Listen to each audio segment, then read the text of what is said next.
So today I want to talk a little bit about self-sovereignty. As you know, I am in the process of publishing and editing the book that's coming out with Legacy, well, with Writers Island TV, and then also Legacy Makers TV, three different TV shows. I'm on season 1 with Writers Island. So what I wanted to talk to you a little bit about sovereignty, because my book is called Soul Sovereign, and it really talks about the spiritual sovereign path. And the premise of the book is just understanding that a lot of the beliefs that we have, a lot of the ideas about the world are projected onto us. And as even as strange as this might sound, when I hear people say God, I'm like, yeah, but they were taught about God, the idea of even God. And I see God used as a whip and a punishing belt in politics right now and in religion. And God says this, God says that, God should do this, et cetera, et cetera, et cetera. And I'm not saying there's not a God. What I am saying is even the idea of God, that there is a God, is something that is taught to us. That is it. And so, if the idea of God is taught to us, then the idea of what God is also taught to us. And across all of the world, depending upon all the religions, your understanding of what God is has been put upon you. It has been placed upon you. Now, I personally do believe that there is a God. Now, I don't use that word very often only because that word has been used to harm so many people. But I recognize that there is something more than this physical experience. I teach it, I train it, I talk about it, I guide it.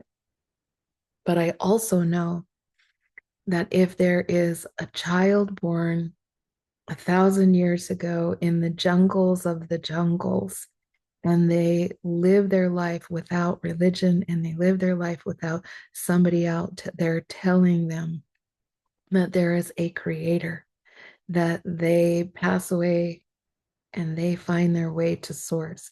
I believe everything does. I don't believe that there's rituals. I don't believe there's baptisms. I don't believe there's anything required of us to find our way back to that original source. I just don't. But I do believe that there are universal laws. I do believe that there are rituals and practices that we do that are beneficial to creating a life of peace and harmony and inner peace, inner harmony, and creating a world of abundance and grace and tolerance.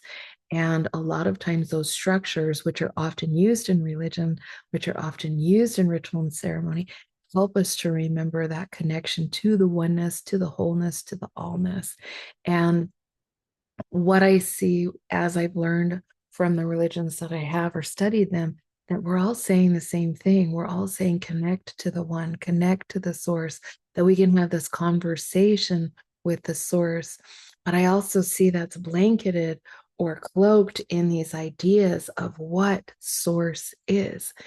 And so in Utah, like the rest of the United States, there's quite a movement right now of people that are leaving structured religion.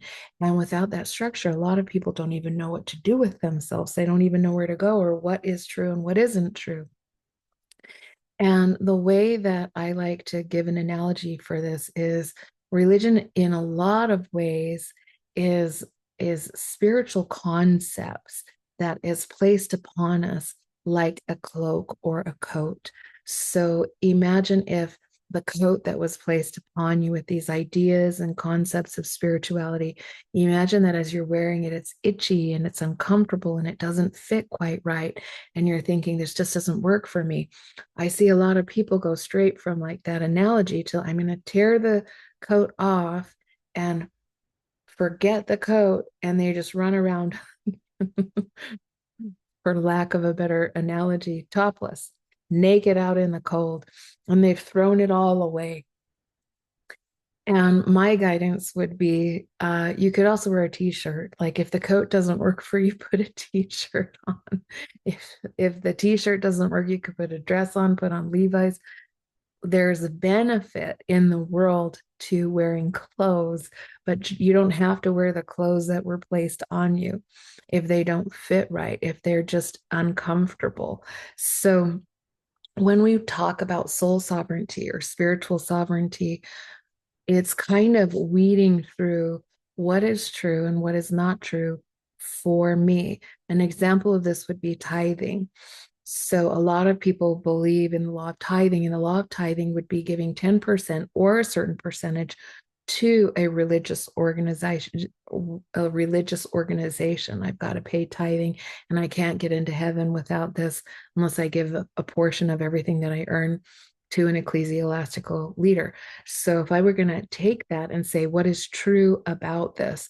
When I look at the law of tithing, and I consider the law of tithing, if I want to use the word law, do I see, do I see and witness value or a truth if people who are creating financial income take a portion of that and gift a portion of that to resources that are offering spiritual guidance and humanitarian efforts?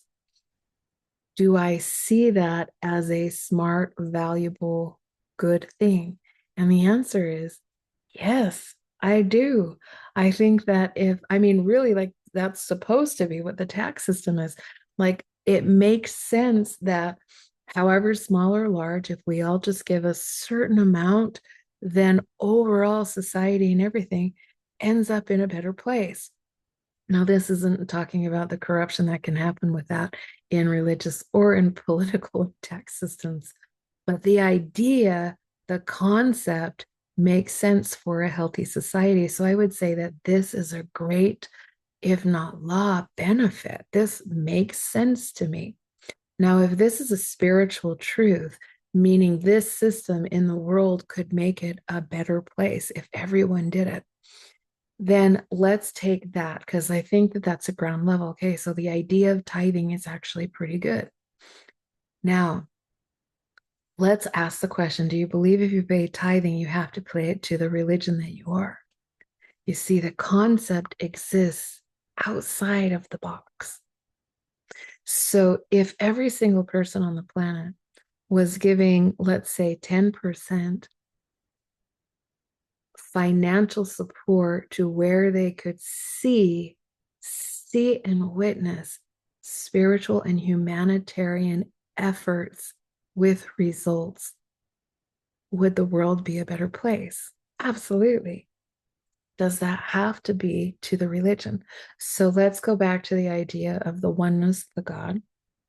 If I were to engage in tithing outside of religion and simply live that way, have I fulfilled the law? Absolutely. Now, in the Latter-day Saint Church of Jesus Christ of Latter-day Saints, which is how I was raised, every single year you have to go to an interview with the bishop. And if you don't know what the bishop is, it's like a pastor, it's the leader of the congregation or the parish, or what we know, we call that as a ward. And you have a meeting and they say, did you pay a full tithing? And if you haven't paid a full tithing, then you can't go to the temple. And if you can't go to the temple, you can't go to heaven. Like, this is the system.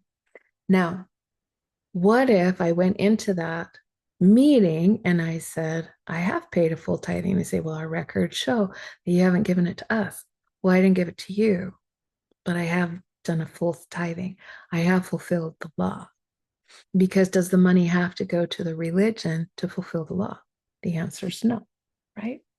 Another issue that comes up, well, in fact, I'll make another podcast about this, is the word of wisdom. And so I'll do another one about that. So, but my point is this: with being sovereign, it's not that we're throwing spiritual concepts out. It's not that we're throwing out religion. It's that we're looking at the concepts. We're picking up every single one, the philosophies, the truths, the stories, and we're deciding if this is true for me and how I want to live it for myself.